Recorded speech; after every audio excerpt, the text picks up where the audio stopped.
Magsisibak tayo ng kahoy ngayon dahil wala na tayong kahoy.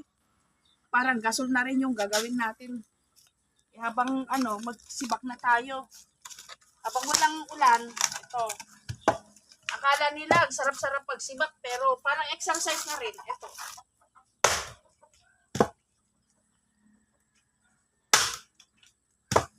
Sarap din. Parang exercise lang.